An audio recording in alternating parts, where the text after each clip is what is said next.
Apprenons par la pratique le tracker et l'application sur un corner pin. Nous avons ici une vidéo où le moniteur subit des variations de perspective dues au concept même de la prise de vue. Je vais me placer sur le premier frame, c'est important, et mettre des trackers.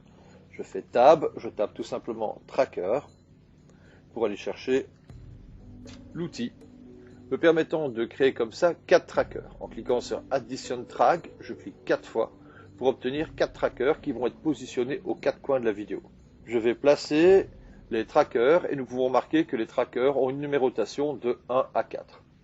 Le premier, je vais le placer à cet endroit, ajuster correctement, agrandir la zone de tolérance et je vais faire pareil pour les 3 autres, les ajuster. Et je vais les placer dans les sens inverses des aiguilles d'une montre, aux 4 coins de l'écran.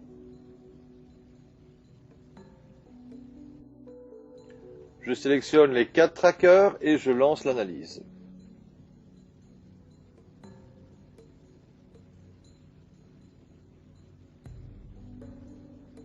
Voici, les trackers sont faits. Je vais placer le nœud de manière flottante. Je vais maintenant faire ma composition en utilisant en background l'écran et en mettant à l'avant le personnage. Je fais un merge. Je vais ici sur ce personnage mettre un corner pin.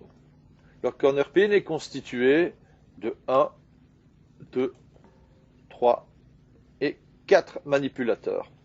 Ces manipulateurs sont dans le sens inverse des aiguilles d'une montre, d'où l'intérêt de mettre les trackers relatifs à cette distribution.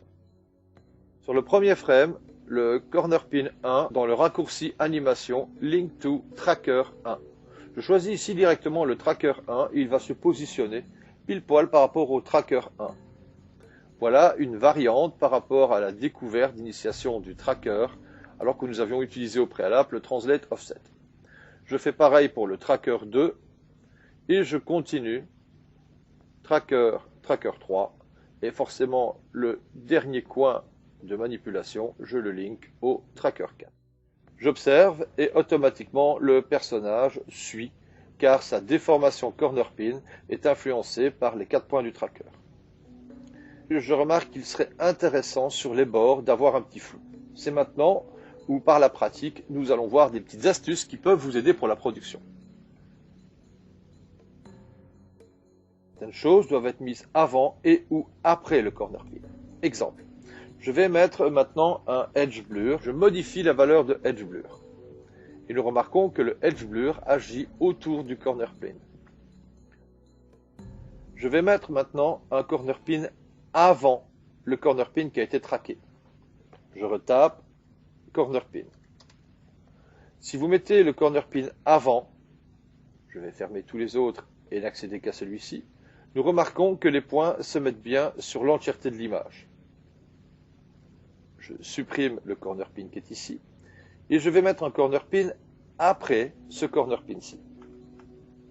Dans ce cas-là, nous remarquons qu'il utilise l'image, le frame entier dû à la composition. Je supprime ce corner pin. Il est donc important de mettre un corner pin, dans ce cas-ci, avant le corner pin qui a été traqué. Il se trouve donc sur la source de l'image et non pas sur le compositing complet par rapport au format. Pourquoi mettre un corner pin ici après avoir mis un Edge Blur?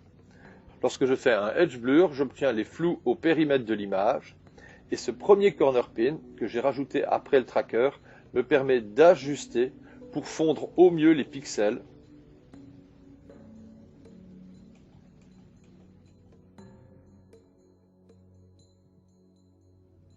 De cette manière, celui-ci me permet de placer l'image qui subit un tracker, qui lui-même subit un flou. J'observe néanmoins un autre problème. Dans l'image qui est ici derrière l'arrière-plan, il y a un grain que je ne retrouve pas sur l'image du personnage. Je vais rajouter mon grain cette fois-ci après le corner pin, car le grain va donc s'adapter par rapport au format et l'aplat du compositing. Tab, je tape grain, je valide, je choisis les presets proposés où je modifie la taille du grain sur les informations RGB et j'observe comme ça l'incrustation. je viens de rajouter un grain et un petit flou.